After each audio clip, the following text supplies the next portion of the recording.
감사합니다. 네, 또 의견 있으시면 부탁드립니다. 저기 끝에 김가현 대표님이신 것 같습니다. 안녕하세요. 저는 미래세대 타깃 뉴미디어 스타트업 뉴즈의 김가현 대표입니다. 먼저 정말 그 청년 실업 문제와 지금 이 창업 생태계 문제에 대해서 정말 한정 작가님께서 정말 깊이 있게 고민하시는 것 같으셔서 너무 감사하다는 말씀 드리고 싶고요. 일단 저는 이 부분에 대해서 한번 말씀을 드리고 싶습니다. 현재 지금 72만 취업생 청년들의 가장 큰 이제 원인 중에 하나는 뭔가 도전하기가 무섭고 실패가 두려워서 다시 재기하기가 무서운 그게 있습니다. 그래서 전 정책 제안으로 크게 두 가지를 드리고 싶은데요. 첫 번째는 이 청년들이 성인이 되기 이전 중학생 때 고등학생, 학생 시절에 린 스타트업 부트캠프나 창업 캠프와 같이 학창 시절부터 이렇게 창업의 경험과 실패의 경험을 해볼 수 있는 이런 인프라가 구축이 되면 좋을 것 같습니다. 저희가 이제 시작하기 전에 변우석 학생에게도 한번 같이 이야기를 나눠봤었는데요.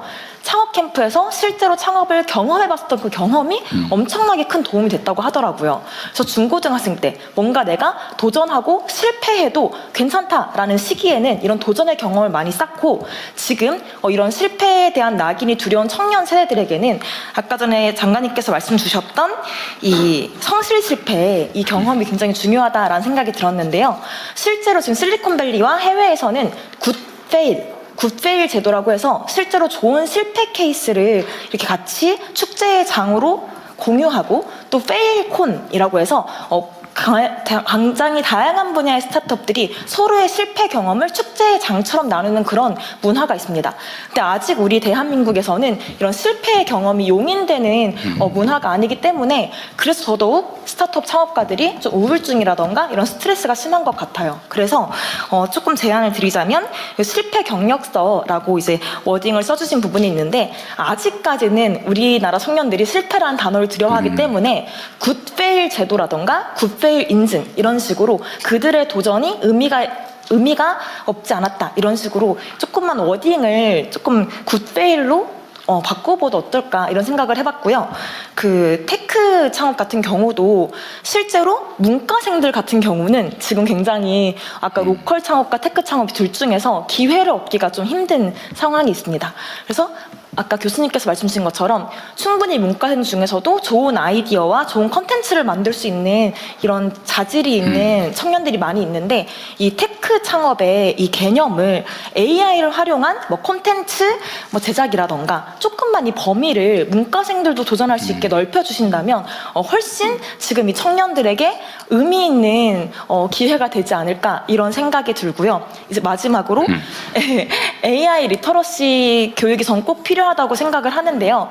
제가 실제로 대학생들을 좀 창업 교육을 해본 적이 있었는데 AI 툴을 구독하는 것도 부담을 가지더라고요. 그래서 AI 툴 바우처라든지 이런 식으로 아이디어가 있는 친구들이 AI 이제 구독을 조금 지원을 받아서 뭔가 도전해 볼 수 있는 이런 것들이 만들어지면 좋겠다라는 생각이 들었습니다. 그리고 이 리터러시 바우처에 꼭 소프트웨어적인 것이 적용됐으면 좋겠다라는 생각이 있는 게요. 실제로 지금 미국이나 해외에서는 이제 AI 정신병이라고 해서 AI로 인해서 너무 확증 편향, 하나에 쏠리는 어떻게 보면 대통령께서 말씀 주셨던 양극화에 이런 문제들이 생겨날 수 있기 때문에 창업을 할 때에도 단순히 기술적인, 도구적인 이런 교육뿐만이 아니라 이게 어떤 의미를 가지는지 소프트웨어적인 이런 리터러시 교육까지 같이 이루어진다면 훨씬 의미 있는 아이템들이 만들어지지 않을까 그런 생각이 듭니다. 감사합니다. 정석여 부장관님이 자주 토의를 하면 재밌겠는데? 사실 이게 끝나고 나면 이제 그 자문단을 만들어서 기획을 같이 할 예정이긴 합니다. 네. 그때 같이 협력해 주시면 좋을 것 같고 우리 김가혁 선생, 김가혁 대표 말씀 중에 제가 이렇게 하나 코멘트를 좀 더 붙이면. 우리 세대에서는 유행을 했는데 요즘은 그 얘기하면은 큰일 나는 말이 있어요. 그게 뭐냐면은 실패는 성공의 어머니. 그 다음에 젊어서 고생은 사서도 한다. 그거 있잖아요. 근데 요즘 그러면 잘못하면 빤만수가 했죠. 근데 이 말이 그러니까 실패의 경험이라고 하는 거, 그 경험이 얼마나 중요한 것인가를 사실 우리 선대들, 선조들은 아는 거죠. 근데 그 사실은 지금도 변함이 없어요. 이 실패해보지 않으면 정말 위험한 인생이 될 수 있습니다. 거기서 사실 엄청난 자극도 생기고 사실은 우리가 여러 가지 교육 학습을 받는데 체험 학습이 최고의 학습이거든요. 직접 부딪혀 보는 거. 근데 이게 지금 근데 요즘은 한번 기회도 잘 없고 도전해 볼 기회도 별로 없고 실패하면 빗덩어리 되거나 아니면 소위 루저로 찍혀가지고 반드시 정말 일발필살의 기회만 해야지 실패할까 하면 안 된다. 이런 강박관념도 생긴 것 같아요. 근데 그러지 않게 만드는 게 정말로 중요하고 그래서 우리 중소기업 부장관한테도 제가 말씀을 드렸던 것처럼 이 실패라고 하는 게 그렇게 고통스럽거나 아니면 뭐 그 전과가 아니다. 그러니까 이게 경험이고 이거는 자산이다. 이렇게 생각할 수 있게 이제 사회적 분위기를 만들어야 됩니다. 그래서 좀 과감하게 도전하고 실패하면 툭툭 털고 다시 또 새롭게 출발할 수 있고 또 그걸 옆에서도 당연시 여기고 똑같은 조건이라면 경험 많은 사람, 즉 실패 많이 한 사람에게 기회를 주고 그래야 도전하는 사회가 될 수 있을 것 같아요. 정말 중요한 지적을 해주신 것 같습니다. 감사합니다. 네, 그리고 조금 전에 의견 주셨던 김가현 대표님께서 오늘 여기 오셔서 변우석 학생분과 이야기를 나누셨다고 하셨는데 바로 옆에 계신 분을 말씀하신 것 같아요. 오늘 이 자리에 유일한 10대 참석자라고 제가 알고 있거든요. 혹시 네, 덧붙이시고 싶은 의견이나 뭐 이렇게 말씀 있으실까요? 아까 대통령님께서 말씀하셨던 체험학습이 되게 중요하고 또 도전해보고 실패해보는 경험이 중요하다. 이런 거를 제가 이번에 방학 때 상업캠프 갔다 오면서 되게 많이 느꼈거든요. 일단은 대한민국의 창업 씨앗을 키우기 위해 고등학생들을 대상으로 한 창업캠프의 확대를 제안드립니다. 현재 고등학생들은 창업을 교과서에서만 짧게 접할 뿐이고 학업 중심 환경 속에서 관심을 가지기 어려운 경우가 많습니다. 그래서 이러한 이유로 저는 이번 방학 때 2박 3일간 가천대학교에서 진행된 사업캠프에 참여하게 되었고 그 경험은 창업에 대한 인식을 크게 바꾸게 되는 그런 계기가 되었는데 팀원들과 함께 아이디어를 발전시키고 이제 대학생 멘토분과 전문가의 조언을 받는 그 과정에서 이제 창업은 막연한 이야기가 아니라 현실적인 활동으로 느껴졌고 특히 캠프 이후에는 창업에 대한 생각이 많이 달라졌는데요. 앞으로 대학생이 되어서도 창업 동아리에 가입해 창업 활동을 계속 경험해보고 싶다는 목표가 생겼습니다. 이 경험을 통해 느낀 점은 고등학생들에게 아까 말씀하셨듯이 참여형으로 몰입할 수 있는 창업 캠프와 같은 교육이 훨씬 효과적이라는 점입니다. 따라서 이러한 고등학생 대상 창업 캠프가 더 많은 학생들에게 확대된다면 국가 창업 시대를 이끌 미래 세대로서 키우는데 되게 큰 도움이 될 거라 생각합니다. 감사합니다. 고등학생 별도리 이거 하나 만들어도 돼. 저 지난번에 사실 규모를 좀 줄였어요. 네, 창업 캠프 갔었는데 그때 이제 그 친구들이 했던 얘기 중에 기억이 나는 게 정말 정답이 없는 문제를 처음 풀어보는 것 같은 느낌이 나는 거죠. 시험 문제에만 국한돼 있다가 답이 없는 문제를 2박 3일 동안 동료들과 같이 풀면서 이 문제를 해결하는 과정의 즐거움을 알게 됐다 해서 이 부분은 저는 정말 굉장히 학생들에게도 중요한 경험이 될 거라고 생각됩니다. 한번 설계해 보겠습니다. 네. 네, 그리고 모두의 창업 프로젝트와 관련해서 또 의견 있으실까요? 네, 그 전화성 회장님, 네, 말씀 부탁드립니다. 우리 장관님들도 여러분 지금 나와 계신데 혹시 꼭 코멘트 붙일 게 있으면 말씀하도록 하십시오. 우리 금융위원장도 오시고 공정거래 금융위하고 공정거래요. 자꾸 헷갈려. 맞아요. 2억 원. 2억 원이 뭐예요? 2조 원으로 하든지 이경원으로 하든지 그래야지. 네, 저는 초기투자 엑셀러레이터 협회장을 맡고 있는 전하성입니다. 사실 그 K-팝의 경쟁력 자체가 그 기획사들의 역량이 유효했기 때문에 사실 글로벌 한류를 만들어냈다고 생각합니다. 저희 엑셀러레이터는 그 입법명이 창업 기획자입니다. 말 그대로 창업을 기획하고 보육하고 교육하고 투자까지 맡아서 하고 있는 그런 회사이고 저도 현재 지금 CNG테크라는 엑셀러레이터 회사를 제가 2003년에 설립해서 저희 자체 소프트웨어 사업을 해 나가면서 또 후배 창업가들에게 약 600개 기업에 저희가 한 900억 원 정도 투자를 하면서 이렇게 상생하는 모델을 만들어가고 있습니다. 사실 그 이번에 모두의 창업 이런 경진대회, 모두의 창업 아이디어만 가지고도 창업할 수 있다라는 이런 계획은 굉장히 훌륭한 계획이라고 생각을 합니다. 저희가 좀 제가 건의드리고 싶은 내용은 창업기획자가 지금 이제 한 10년 정도 됐습니다. 그래서 될 만한 아이디어를 발굴하고 또 같이 창업을 기획하고 또 보육할 수 있는 여러 경험치가 사실 체계화돼서 나름대로 프로세스가 정립이 된 상태입니다. 현재 503개의 창업 기획자, 그러니까 엑셀러레이터가 있습니다. 그래서 이 모두의 창업 프로젝트에 전국에 있는 503개 창업 기획자들이 참여해서 또 정말 로컬 창업이라든지 테크 창업 이런 부분들을 좀 체계적으로 같이 기획하고 같이 보육하면서 투자한다면은 이 프로젝트가 훨씬 더 성공 확률이 높아질 거라고 생각합니다. 네, 감사합니다.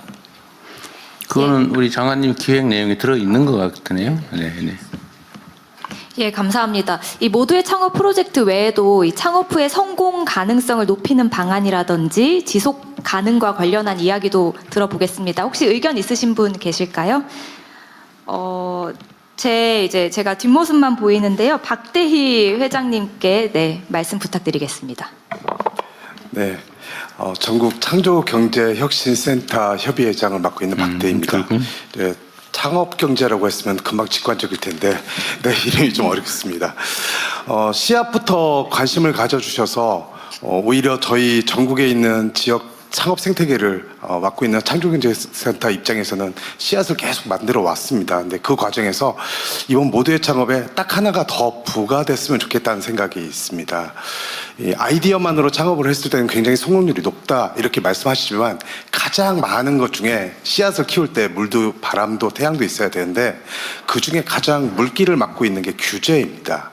그래서 좋은 아이디어를 나왔는데 규제가 있다는 걸 창업자가 모르는 경우가 훨씬 더 많습니다. 그래서 이번 모두의 창업에서는 시작 단계부터 이게 규제 사항일까 아닐까를 좀 판단해주고 규제라면 여기에 샌드박스 트랙을 좀 만들어 주셔서 애초부터 이게 법무처에 해당이 되다 보니까 이 창업자들에 대해서는 이 규제는 풀어주겠다. 이 기간만이라도. 왜냐하면 또 사업화까지 돈을 주는데 사업화하려면 규제에 묶여서 아무것도 못 하거든요. 만들지도 못하게 되니까 요 트랙에서 한번 검토를 해주신다면 이제 글로벌 빅테크 기업들이 이런 트랙을 다 뛰어넘어서 왔기 때문에 우리도 그렇게 했으면 좋겠고 또 문체부에서는 예를 들면 예전에 요트 탈레라고 하면 그 회사가 요트에서 숙박을 한다니까 각종 법에 걸려서 처음에 시작이 어려웠던 케이스가 있었고 또 대전의 루센트 블록이라는 데는 이제 조각 투자를 하고 있는데 그 샌드박스를 통해서 나왔지만 또 이제 이 단계에서 거래에 대한 어떤 제한이 있어서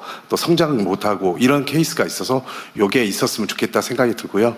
발언 기회 얻은 김에 하나 더 말씀을 드리면 AI를 통한 이제 AI 고속도로를 만들고 세계 3대 강국을 만들고 있지 않습니까? 이 과정에 핵심 키워드는 사실 GPU죠.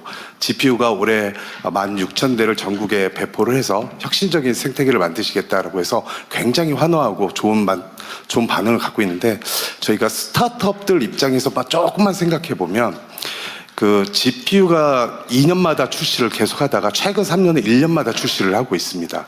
그 얘기는 뭐냐면 연산 처리 속도가 예전보다 수십 배씩 빨라지는 것을 새 모델로 만들고 있다는 거죠. 근데 우리 국가에서 사게 되는 최근에 뭐 W라든지 W200 또는 B200 이런 모델이 들어오게 되면 연산 속도가 굉장히 빨라져서 잘 활용이 될 겁니다. 근데 성능적으로 보면 2년 정도 사용하게 되면 학습량에 대해서는 굉장히 성능이 잘 돌아가는데 이 부분이 이제 추론적인 부분에서는 이제 성능이 좀 떨어지기 시작합니다. 요때를 그 지역의 거점, 그러니까 데이터 센터 말고 또 다른 각각 지방의 소형 센터, 데이터 센터들한테 넘기면 스타트업들이 추론 용도로는 이 이후에 4년, 5년을 또 쓸 수 있습니다.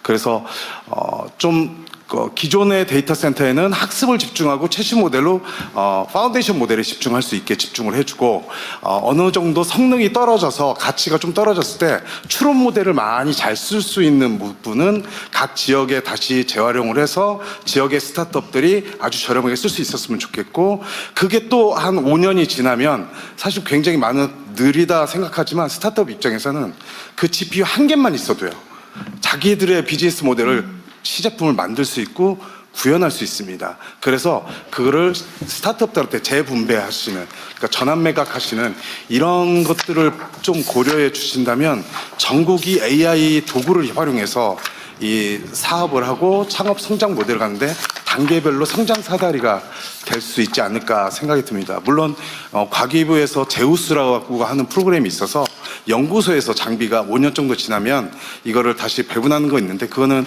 사용년한이 지나서 물리적 가치가 떨어져서 배부를 하는 거고요. 이 GPU는 성능 가치 관점에서 가이드를 잡아서 이거를 이 창업 생태계에 활용할 수 있으면 좋겠다 생각을 해봅니다. 네, 감사합니다.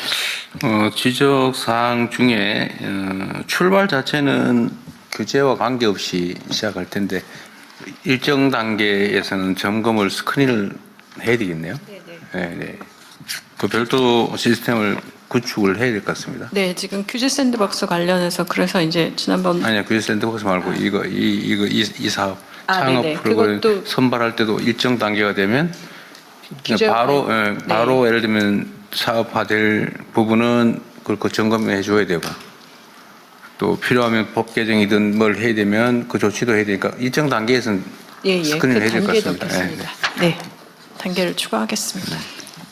예, 계속해서 참석자 여러분의 의견 듣겠습니다. 저기 뒤에 양승훈 교수님이신가요? 네. 예, 안녕하세요. 저는 경남대학교 사회학과의 양승훈 교수라고 합니다. 저는 조선소에서 일했었고 현재는 지역의 제조업하고 이제 제조 인력, 특히 이제 엔지니어 인력, 이제 대졸자 이제 공학 인력에 대해서 관심을 갖고 있고요.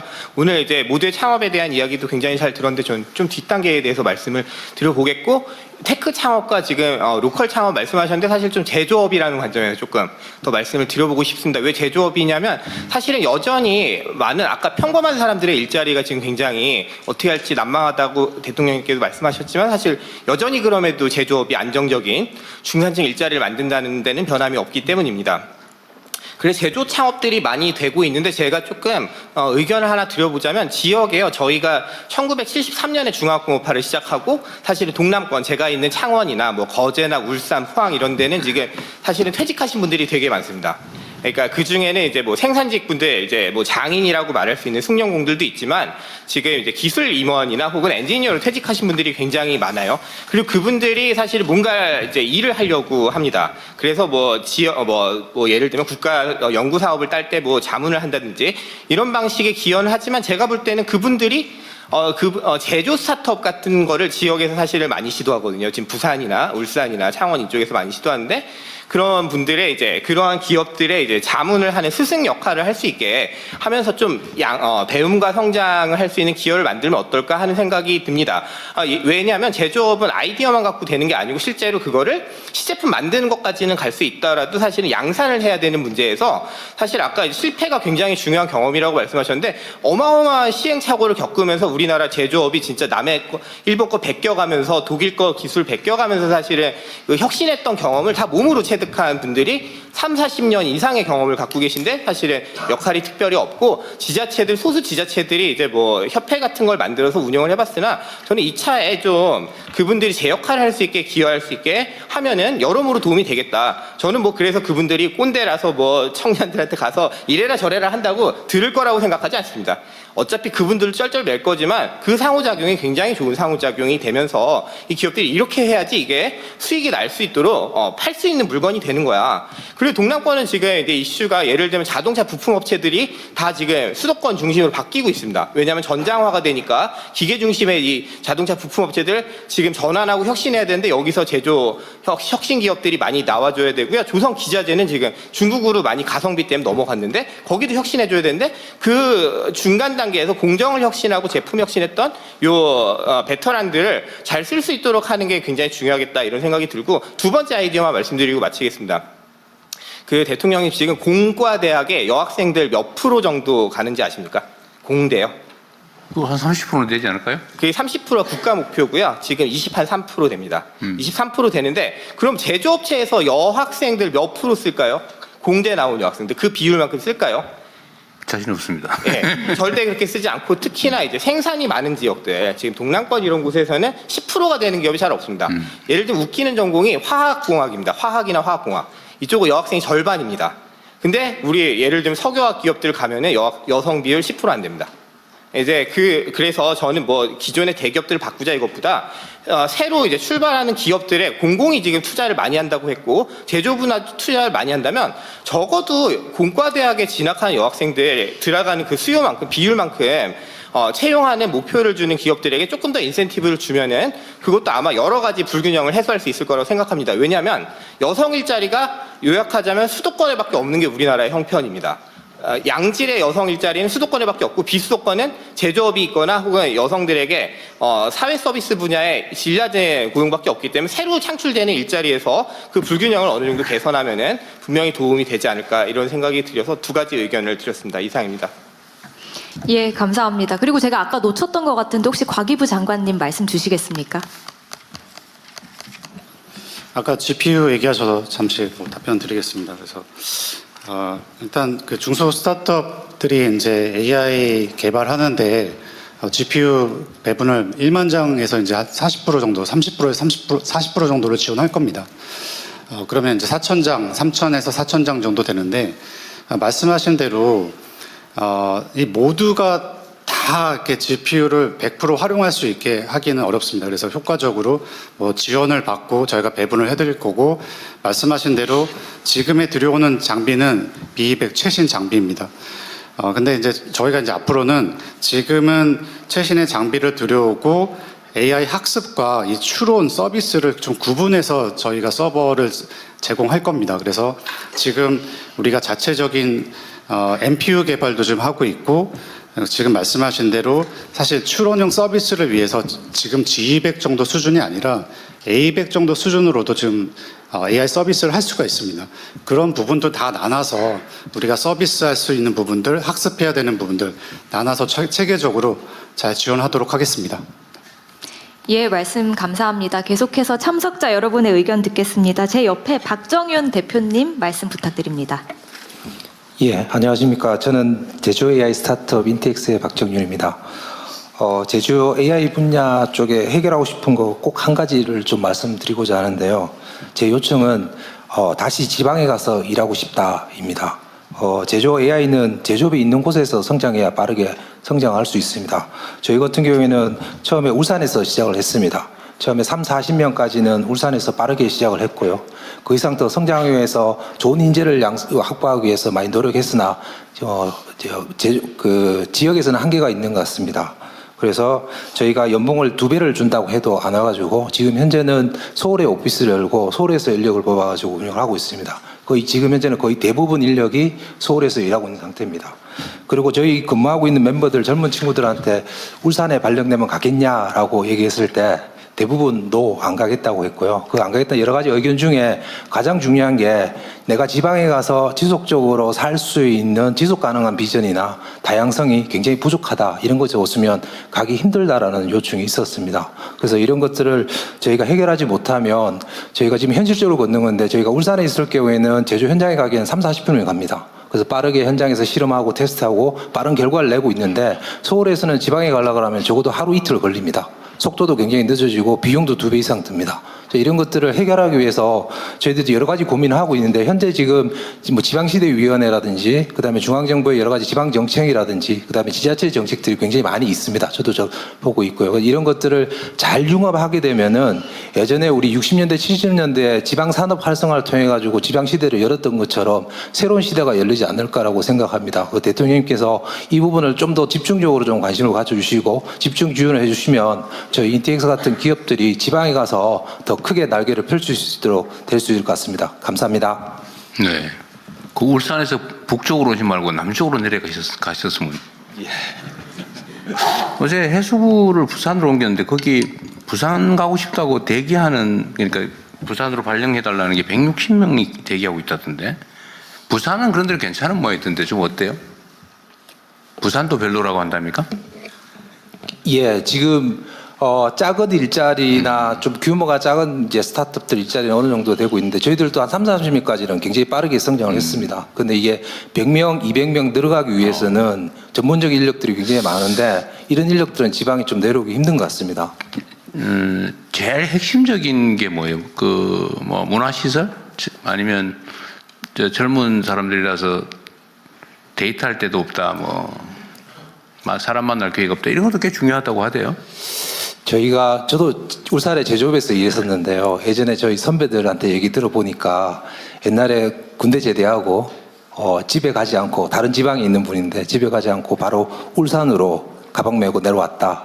들어보니까 무작정 울산 가면 현대자동차도 있고 중공업도 있고 일자리를 구할 수 있다. 집에 가면 농사를 지어야 되는데 이런 것들이 젊은 청년들의 희망이 아닌가 싶습니다. 그런데 지금 지방을 보게 되면 이제 똑똑한 인재들이 지방을 봤을 때 어떻게 볼 것인가라는 것들이 굉장히 문제가 심각하다고 보이고요. 이런 것들이 지금 여러 가지 정책들이 있는데 연결만 잘하면 또 다른 기회가 있지 않을까라고 보고 있습니다. 네. 하여튼 약간의 미스매칭도 있는 것 같고 이제 비전 문제도 있는 것 같고 좋아질 기미가 별로 없다, 나빠질 가능성이 너무 많다 이런 것도 있을 테고 좀 참고하겠습니다.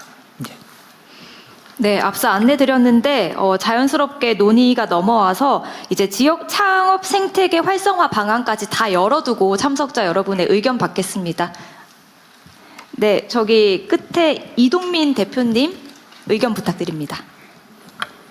네, 안녕하십니까. 건설 산업 생산성을 향상하기 위해 건설 로봇 만들고 있는 고래로보틱스 이동민 대표입니다. 극초기 스타트업에게 박사급 인원을 모셔오는 건 사활이 걸린 문제인데요. 박사급 인원을 모실 수 있는 가장 현실적인 방법이 병역 특례입니다. 그러나 병역 특례의 지정이 비교적 까다로워서 극초기 스타트업에게는 굉장히 어렵습니다. 극초기 스타트업들도 인재를 유치할 수 있도록 유연화된 병역 특례 제도를 운영한다면 이공계 인재들이 스타트업으로 유입이 되고 나아가 창업까지 이어질 수 있는 선순환 체계가 완성될 거라고 생각합니다. 네, 이상입니다. 개인적인 질문인데 왜 고래예요? 이름이? 네, 레고를 거꾸로 네이밍했고요. 네, 모듈러한 로봇을 지향하고 있습니다. 고래? 그건 줄 알았더니. 네. 건설 로봇 개발을 하시는 거예요? 네, 하드웨어 생산은 아니고 개발. 하드웨어 개발, 그다음 소프트웨어까지 모두 다 개발하고 있습니다. 어디 계세요? 현재 마포구에 위치하고 있습니다. 네, 알겠습니다. 예, 의견 감사합니다. 또 말씀 주실 분 계실까요? 네. 하정우 수석님 옆에 한상엽 대표님, 네, 말씀 부탁드립니다. 네, 감사합니다. 저는 사회 문제를 기술로 해결하려고 하는 스타트업들이 투자하는 일을 하는 소풍벤처스에서 일하고 있습니다. 우선 새 정부 들어서 잘할 수 있다는 생각이 많이 듭니다. 네, 감사드리고요. 그리고 대통령님께서 임기 시작하실 때 한국 자본시장 성장을 위해서 몸소 코스피 ETF에 투자하신 걸로 알고 있는데요. 요새 2배 났습니다. 축하드립니다. 너무 부럽습니다. 초기 스타트업에 투자하는 펀드도 좀 관심 가져주시면. 네, 제가 투자할 자신 있습니다. 예, 좋겠다는 생각 드리면서 두 가지 말씀드리고 싶습니다. 저는 첫 번째는 모두의 창업 프로그램의 지속성과 그 프로그램 자체의 성장에 대한 말씀을 좀 드리고 싶은데요. 전환 혹은 관점 자체를 창업 수에서 좀 시장 규모와 매출로 바꾸는 그 지표를 세팅해야 된다는 제안을 먼저 드리고 싶습니다. 결국 창업 숫자가 중요하다기보다는 창업의 질이 좋아져야 되기 때문에 스타트업에서 스케일업으로 또 실패의 우리가 목적도 결국은 스케일업을 만들어내는 좋은 기업을 얼마나 만들어내느냐 있기 때문에 이런 부분 제안드리고 싶고요. 그리고 이 프로그램이 지속적으로 가기 위해서 첫 시작은 좀 정부 주도로 열심히 이렇게 해주시는 게 속도가 더 날 것 같은데요. 그 이후에는 전국에 있는 500개의 창업 기획자들이 있습니다. 이 기획자들에게 각자의 모두의 창업의 프로그램을 만들게 하고 그들이 반대로 모두의 창업 프로그램의 사무국에게 우리는 이 지역에서 이런 프로그램을 운영하겠다라는 제안을 받아서 실제 약간 점조직 형태로 운영되는 프로그램을 만든다면 모두의 창업이 1년에 3번, 4번이 아니라 500개가 동시다발적으로 벌어지고 그걸 한 번에 모아서 결국 연말에 우리가 500개의 프로그램의 결과가 이렇게 나왔다라는 걸 확인한다면 훨씬 더 지속성 있는 프로그램이 되지 않을까 싶고요. 두 번째는 좀 금융에 대한 이야기입니다. 사실 실패 확률은 높은데 또 유난히 국가나 산업 관점에서 관심을 가져야 되는 인더스트리가 있다고 생각하는데요. 저는 예를 들어서 그것이 기후테크라고 생각합니다. 기후테크 스타트업들은 좀 긴 호흡과 막대한 자본이 필요한데요. 그렇기 때문에 좀 기후에너지 투자공사와 같이 좀 장기적이고 과감한 좀 투자를 전담할 수 있는 공적기관이 반드시 필요합니다. 실제 미국에서도 실리콘밸리 은행이라고 하는 사례가 존재했고요. 이 개념을 좀 확대한다면 물론 모태펀드도 역할을 잘하고 있습니다만 우리가 스타트업 투자공사 이런 형태로 정말 리스크를 제대로 테이킹할 수 있는 금융기구를 하나 만들어낸다면 역시나 이 스타트업 열풍도 좀 더 지속성을 갖고 가지 않을까라는 제안 드리고 싶습니다. 이상입니다. 네, 이거 좋은 생각이 같네요. 그 섹터를 좀 나눠가지고. 근데 제대로 지속적으로 투자하면 어쨌든 뭐 한 100개 이렇게 투자를 하면 한 7, 80개는 사라지겠지만 그중에 한 10개, 20개만 살아남아서 성공해서 한두 개만 성공했다 다 충분히 복구할 수 있는 거 아닌가요? 그죠? 전 세계적으로 빅테크가 나타나는 숫자는 0.01% 정도? 만 분의 1% 만분의 안쪽, 일? 네, 네. 그 정도라고 얘기하고 있습니다. 근데 뭐 사실 그럼에도 불구하고 작은 회사들이 굉장히 잘 성장해서 적정한 규모로 커가는 회사들이 많아지는 것도 유의미하고 또 큰 회사 나오는 것도 중요하고 전 말씀하신 중에 민간의 협력이 굉장히 중요하고 민간 주도가 중요하다는데 동의가 됩니다. 그래서 정부는 마중물을 붓고 이번 창업 경진 대회도 붐이 일어나려면 정부 혼자 나가서는 붐이 일어나지 않을 거고요. 전국에 걸쳐서 모두 하고 계신 크고 작은 경진 대회가 많다는 걸 알고 있습니다. 그래서 이 부분들이 잘 좀 연결되고 그리고 민간 창업자분들도 여기에 서포터즈로 잘 참여하시고 투자하고 연계되고 뭐 아직 설계가 좀 있어야 하지만 저희가 이번에 투자하는 회사들에 대해서는 좀 지분도 서로 주고받는 이런 이야기들도 하면서 이게 전체적으로 정말 이렇게 기업 가는 그런 방향에 대한 설계를 경진대회 수준에서 넘어가서 좀 더 해야 된다고 생각해서 말씀 많이 더 듣도록 하겠습니다.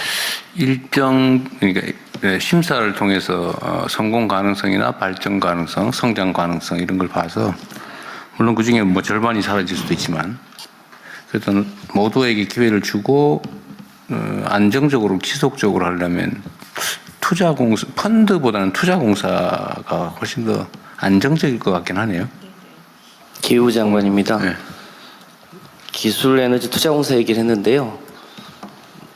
최근에 한전이 이제 기술 지주회사를 검토하고 있습니다. 한전이 1년에 R&D 예산만 4천억을 투자를 하고요.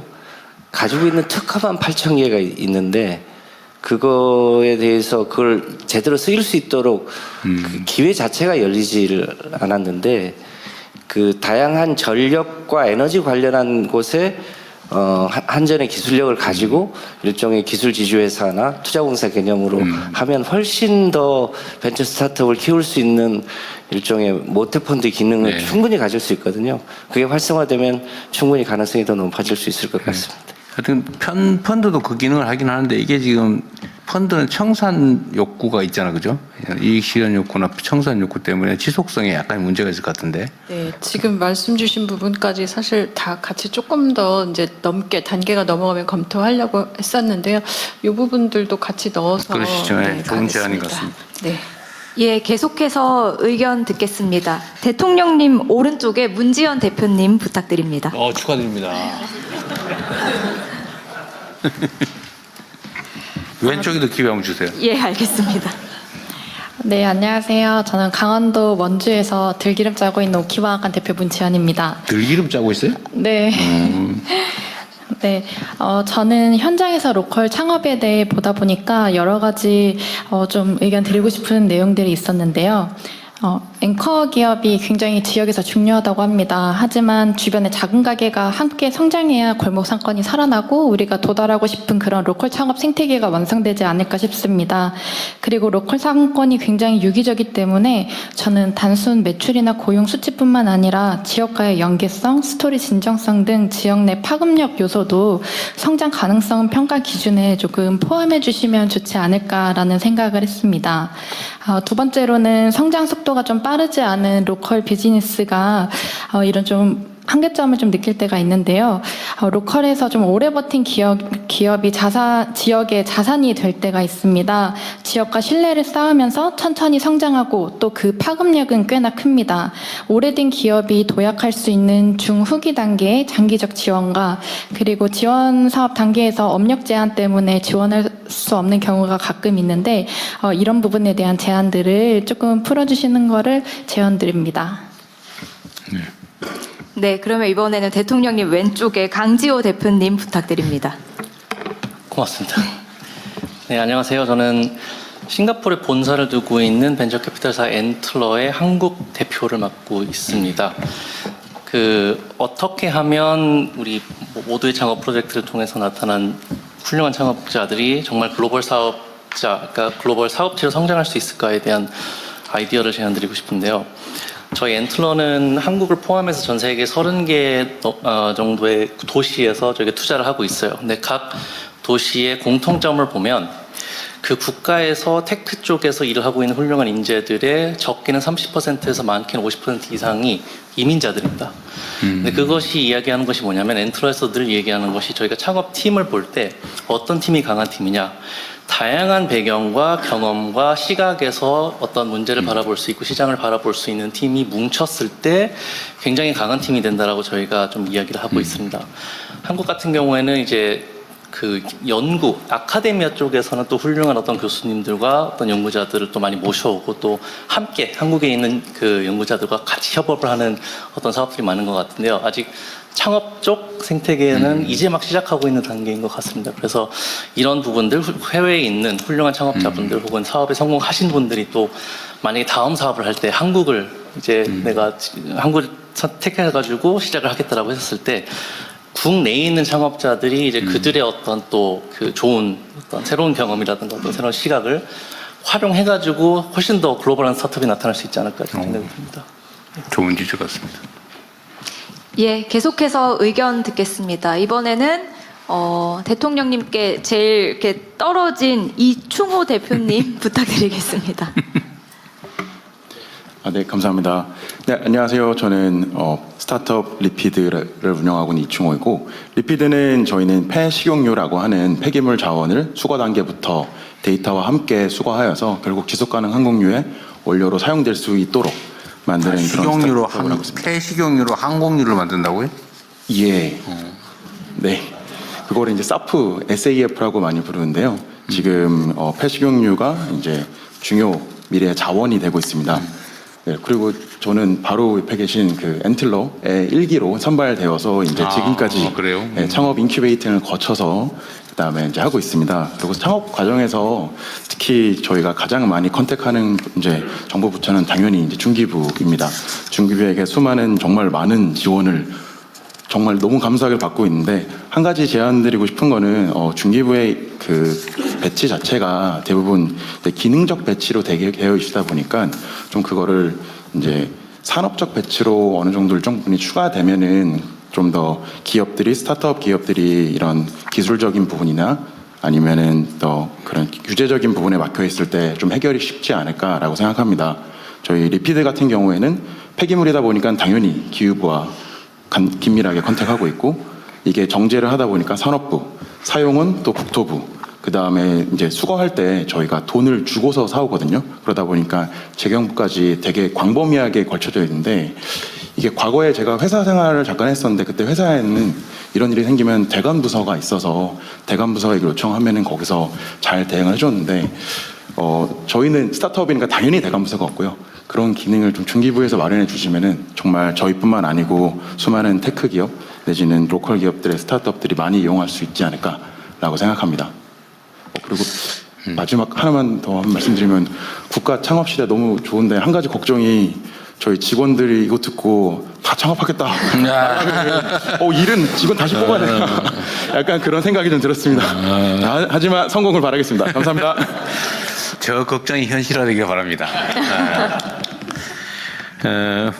기업 민원이 이제 그러니까 특히 폐기물 처리, 뭐 재생산 뭐 이런 거는 관련 부처가 워낙 많아가지고 어려울 것 같은데, 우리도 그 기업들 민원 창구 단일화는 계속 추진하고 있어요. 그냥 한 개의 기업이 하나의 창구를 다 동시에 하고 또 내부적으로 스스로 처리하게.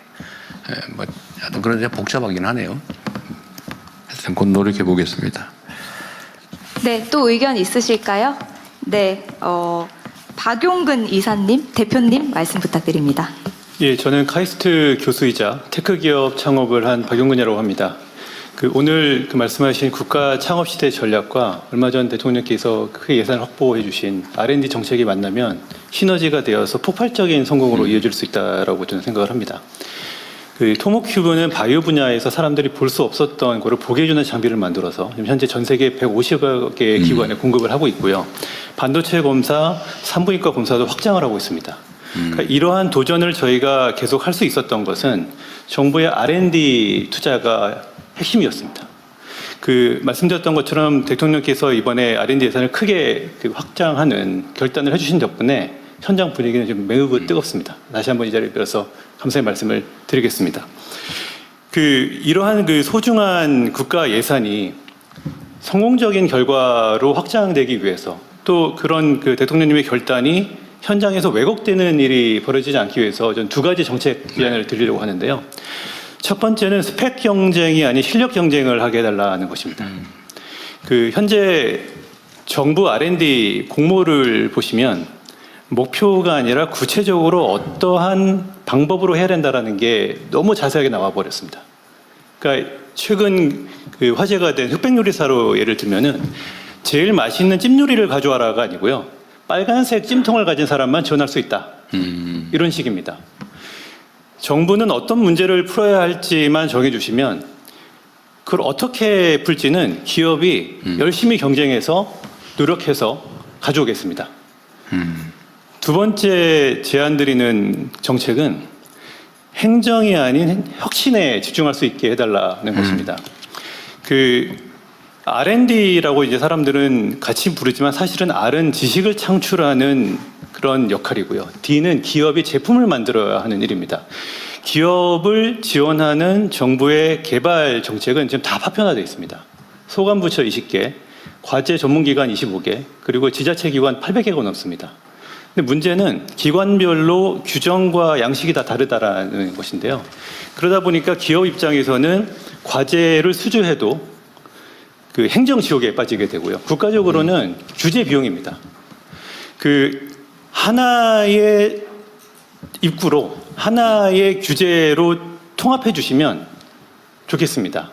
예를 들면 연구에 관련된 것은 이전 회의에서도 대통령께서 많이 말씀하셨지만 실패의 용인, 지식의 축적이 중요한 부분은 연구재단 같은 체계로 일원화되고 기업은 제품을 만드는 D, 개발은 기업을 전담하는 체계로 교통정리가 된다라고 그러면은 이 K-스타트업으로 나오는 많은 기업들이 서류에 매몰되지 않고 제품 개발에만 몰입할 수 있을 것 같습니다.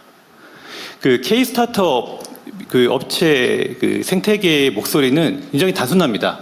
제품 개발과 시장 개척에만 몰입할 수 있게 해달라는 것이고요. 정부가 평평하고 넓은 운동장을 만들어 주시면은 이런 새로운 기업들 그리고 저희와 같은 기업들이 세계 최고의 선수가 돼서 국민께 보답하겠습니다. 네, 이거 정말 중요한 지적이고 근본적인 지적인데 우리가 이제 이번에 연구개발 관련된 정부의 기관에 이제 기준, 절차, 형식 이런 것들은 대폭 개선을 하고 있는데 여전히 그런 게 많이 남아 있나 보네요. 이거 우리 가기정통부 장관입니다. 네. 대통령님. 고맙습니다. 잠깐 해보시죠 그러면. 네. 말씀하신 대로 대폭 개선이 오래됩니다. 아직 이제 적용을 하는 단계라서 체감을 못 하시는 것이고, 행정, 불필요한 행정 양식들은 대거 삭제했고요. 그리고, 과제비를 사용하시는 데 있어서도 네거티브 규제를 적용해서 좀 모든 것들을 자유롭게 쓰실 수 있도록 지원할 겁니다. 지금 말씀하신 거는 아마도 우리가 이제 변경된 사업이 시행되기 전 단계 전 단계라서 그렇게 말씀하신 거고요. 올해부터 이제 다 적용이 됩니다. 말씀하신 내용들이. 올해 한번 해보고 현장에서의 지적은 계속 저희가 수렴해서 고쳐 나갈 건데요.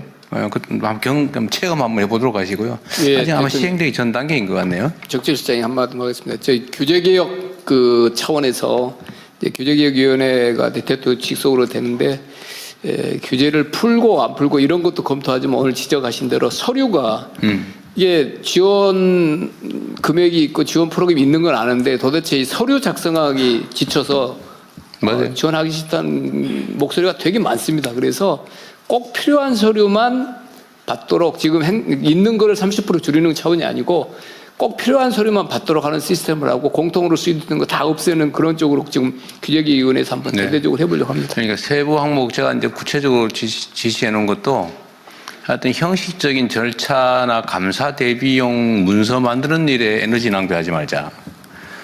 그 다음에 연구가 성공했냐 실패했냐 따지지 말아라. 최선을 다하면 됐다. 그리고 연구 과제 중심으로 하자. 그리고 세부 항목 따져가지고 영수증 챙기는 그런 거 하지 말고 대신에 자율성을 최대한 보장하되 책임성도 강화해서 최대한 자유롭게 하되 그걸 또 악용하는 소수에 대해서는 아주 엄정하게 제재를 해가지고 완전히 그 영국에서 퇴출되도록 그 외에는 아주 자유롭게 운영할 수 있도록 이렇게 근본적으로 바꾸라고 지시해놨고 아마 준비는 하고 있을 겁니다. 예.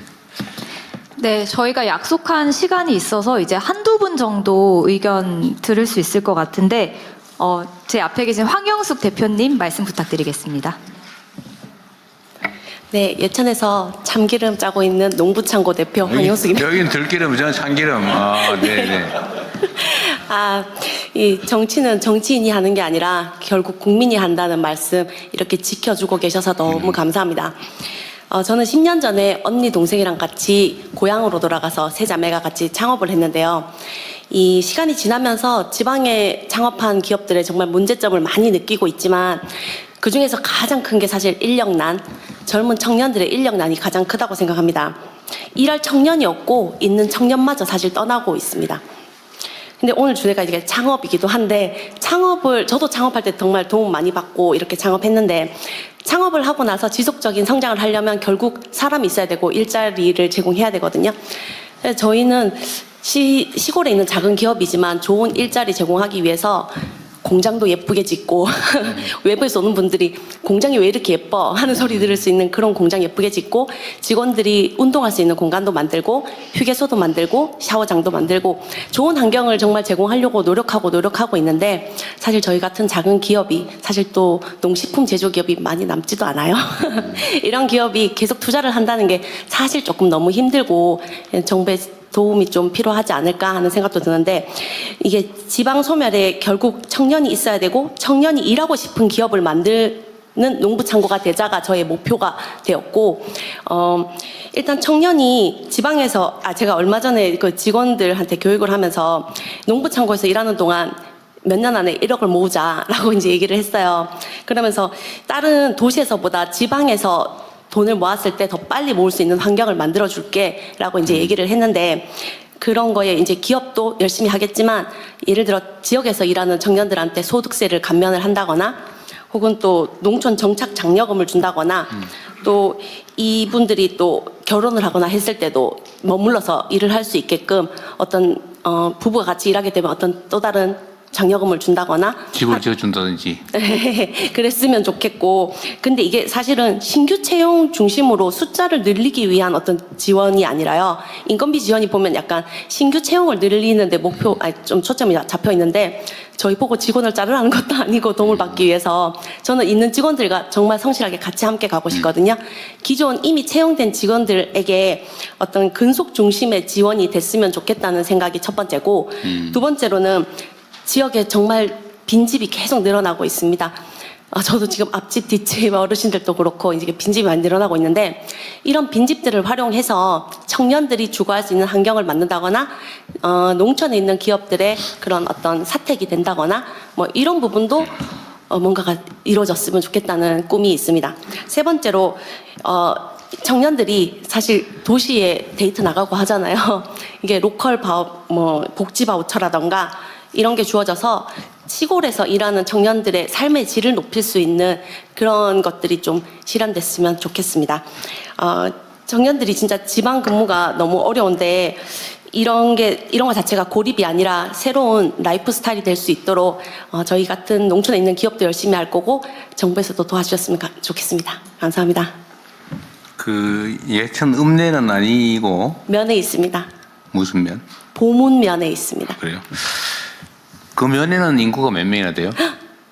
제가 잘은 모르겠는데 대충 한 1,000명에서 2,000명 정도. 그 정도밖에 안 수준이겠죠. 되는 것 같습니다. 네, 네. 근데 예천은 그 경북도청이 안동에 오게 되면서 사실 겉으로 드러나는 예천 인구가 늘어난 것처럼 보여요. 근데 제가 살고 있는 저희 농부청구가 있는 보문면은 사실 인구가 점점 줄어들고. 면은 어쨌든 면은 읍내로 또 모이죠.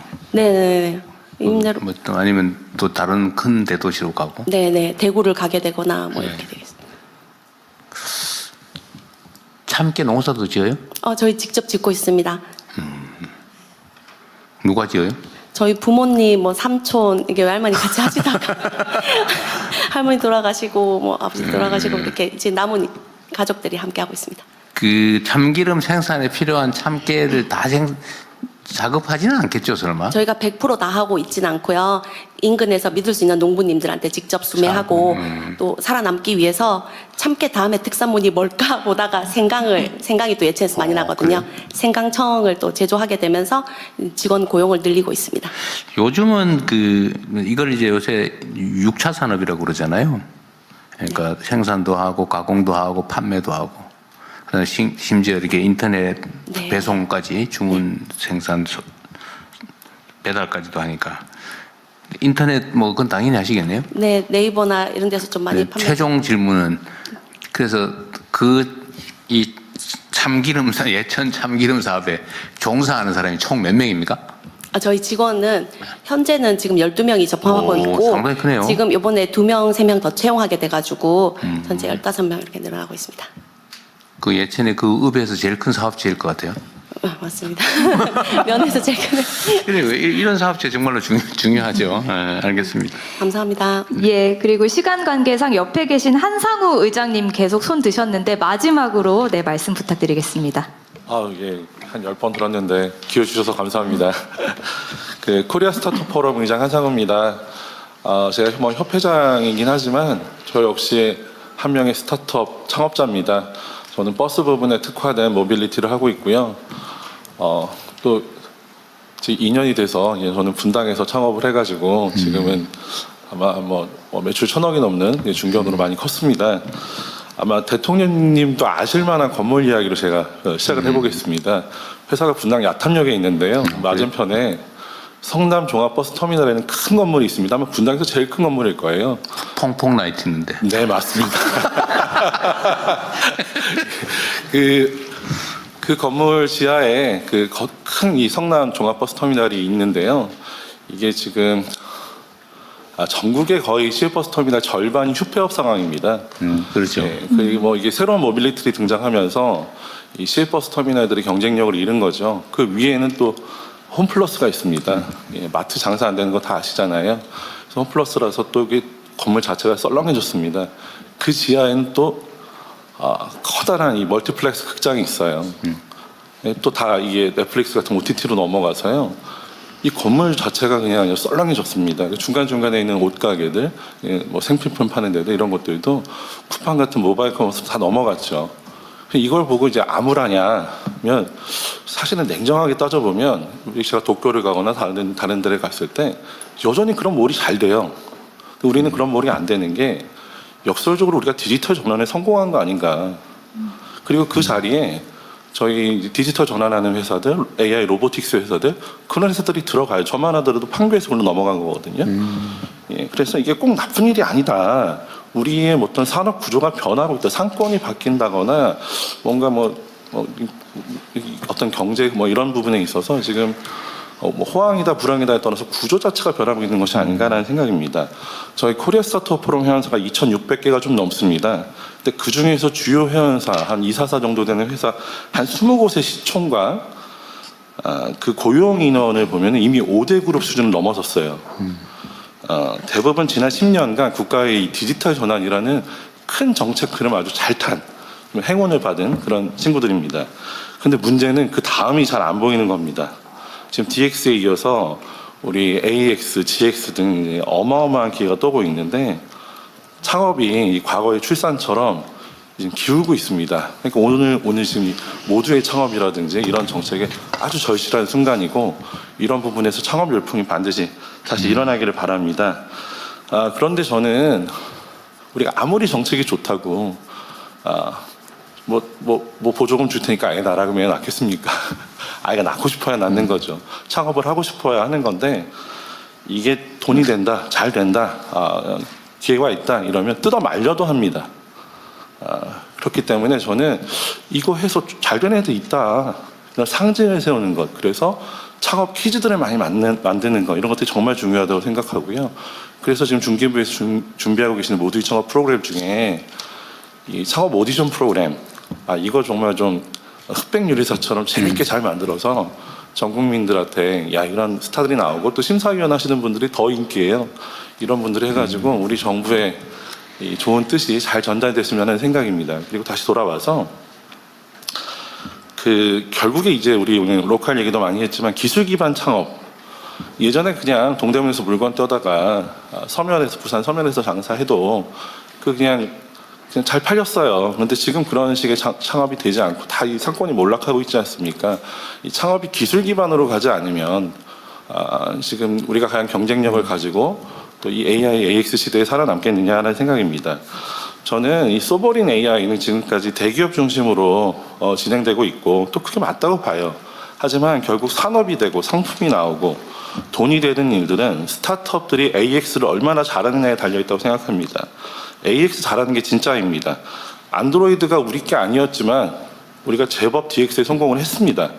그래서 경쟁력 있는 서비스를 쏟아내고 빅테크와 경쟁하는 아주 매력적인 시장을 우리 스타트업들이 만들었거든요.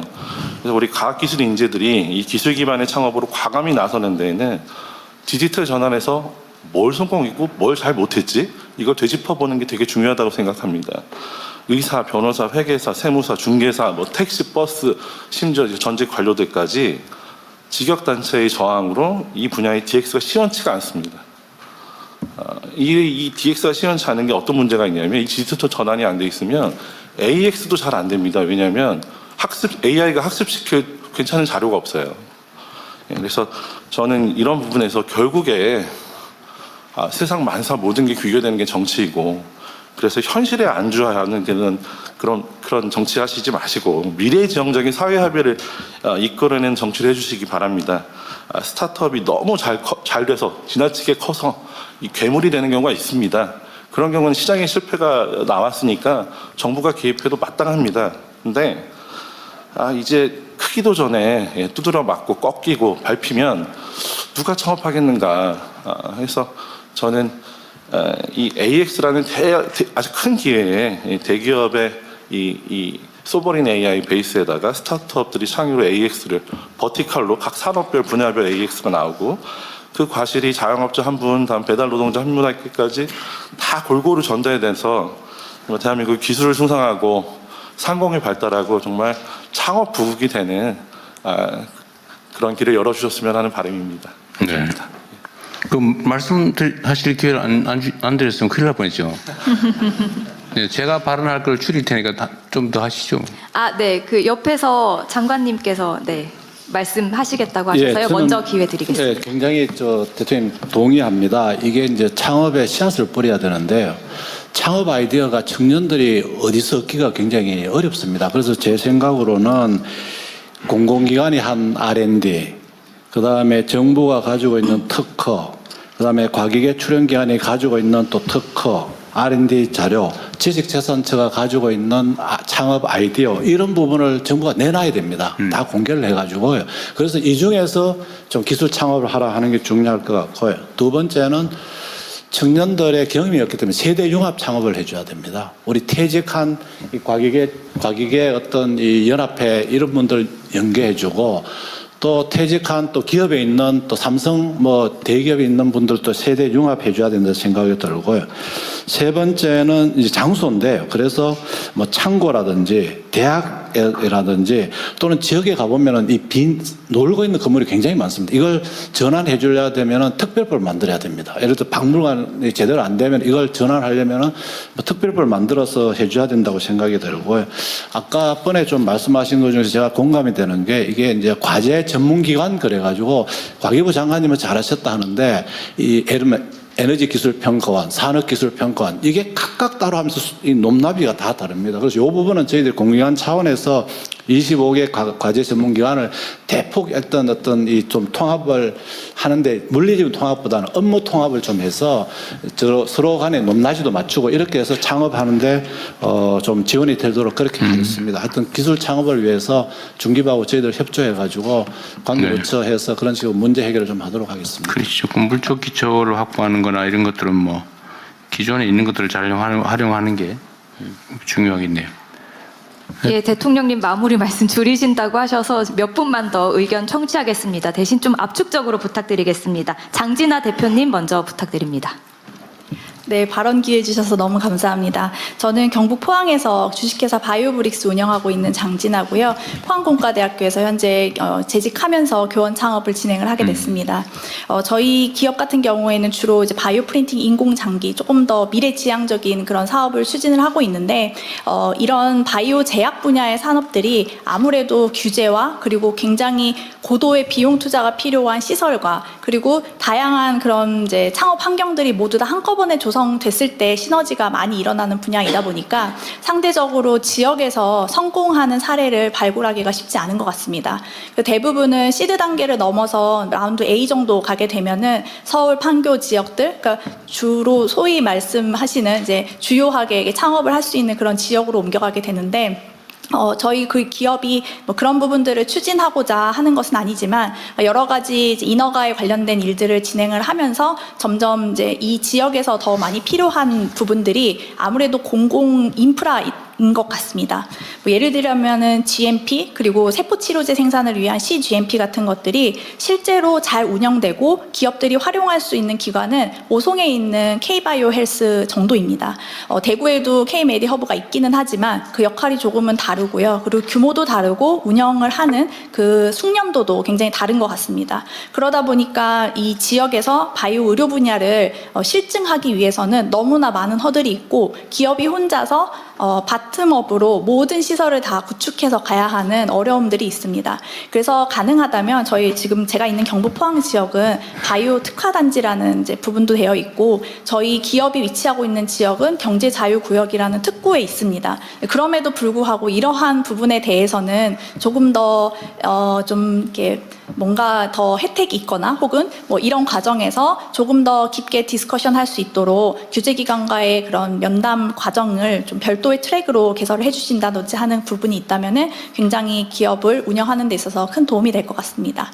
또 하나는 제가 이제 학교에 있는 입장에서 조금 제언을 드리고 싶었던 부분인데요. 저희가 이제 교원 창업을 하거나 혹은 연구기관, 학교 기관에서 기술 창업을 하게 되면은 뭐 일부의 IP들을 기술 이전을 해서 활용을 하게 됩니다. 이 경우에는 실시권에서부터 뭐 양도까지 다양하게 있고 그 과정을 학교에 있는 기술사업화팀, 연구소에 있는 기술사업화팀과 아주 많은 디스커션을 하게 됩니다. 그런데 한 3년 정도 지나 보면은요, 그 IP 중에서 실제로 활용하지 않는 IP들도 생기게 됩니다. 그런데 그 상황을 3년 전에는 예측을 하지 못하기 때문에 가능하다면 이 이제 관 주도로 해서 이런 기술사업화 과정에서 초기 3년 혹은 스크리닝하는 동안에는 대학에 있는 IP들을 좀 다양하게 활용해 볼 수 있도록 기회를 주시고 이 중에서 특정 기간 이후에 이 IP를 양도받거나 실시권을 활용하는 그런 제도적인 이제 관점이 고려가 될 수 있다라면 저희가 더 다양한 IP들을 테스트를 해보고 더 많은 IP를 실제 기업에서 사용할 수 있게 이전하는 그런 사례가 되지 않을까 하는 생각이 듭니다. 감사합니다. 예, 계속해서 의견 듣겠습니다. 한 분만. 네, 한 분 마지막으로 그러면 이상창 대표님 말씀 부탁드립니다. 네, 발언 기회 주셔서 감사합니다. 저는 9년 전 서울에서 지역 활성화 컨설턴트로 일하다가 아무 연고도 없는 충주 구도심 관악골이라는 곳에 가서 지금 동네 이제 카페와 그다음에 스테이를 운영 중에 있습니다. 사실 제 고향은 경상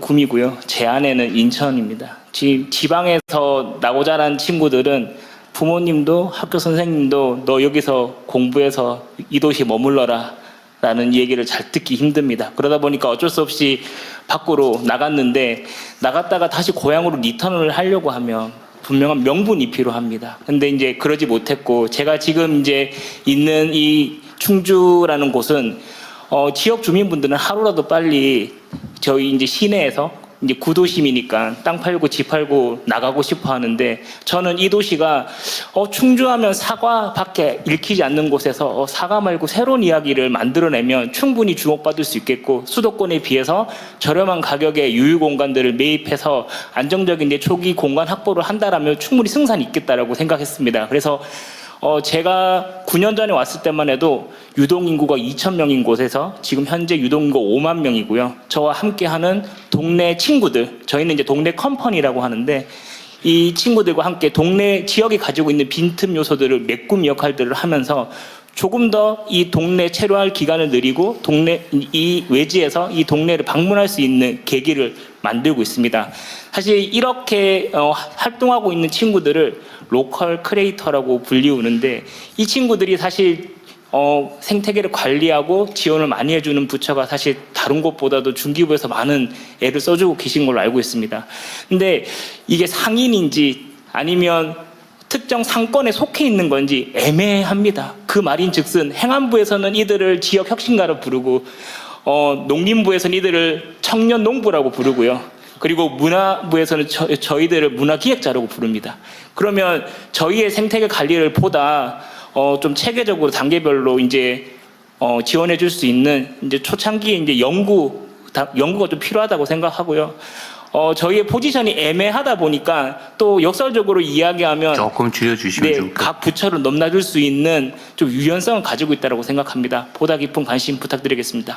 그렇다고 중간에 뚝 자를 필요는 없는데. 맞아 하세요. 네. 근데 제가 로컬에 와서 좀 제 견해를 잠깐 말씀드리자면 사실 여기 있는 모든 분들이 스케일업을 말씀하고 있습니다. 사실 로컬이라는 단어를 쓰려면 뭔가 성장보다는 내가 가지고 있는 걸 나눌 수 있는 여유도 있어야 된다고 생각합니다. 저는 스케일업에서 조금 스프레드 아웃의 좀 관점 전환을 가지고 있는 다양한 지역과 함께 오래 가는 플레이어들이 생기기를 희망합니다. 감사합니다. 네. 예, 감사합니다. 오늘 못다 하신 말씀은 나눠드린 서면 의견서에 주시면 저희가 검토해서 의견 드리도록 하겠습니다. 이제 대통령님께 마무리 말씀 부탁드리겠습니다. 네, 긴 시간 좋은 말씀 많이 들었습니다. 그리고 오늘은 이 관련 부처의 여러 장관님들도 많이 오셨고 또 우리 김성숙 장관께서 죄송합니다. 한성숙 장관께서 오늘 나온 제안들, 좋은 제안들이 많으니까요. 보완할 부분을 보완하고 이게 이제 대한민국이 창업 중심 국가로 새롭게 출발할 수 있도록 잘 준비해 주시기 바랍니다.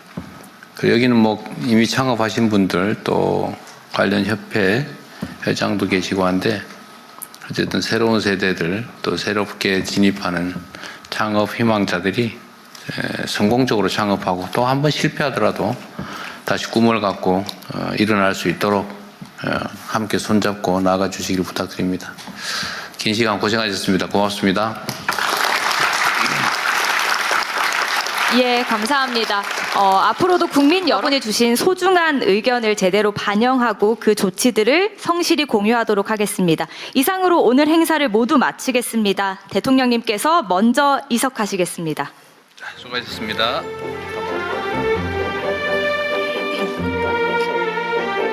응원합니다.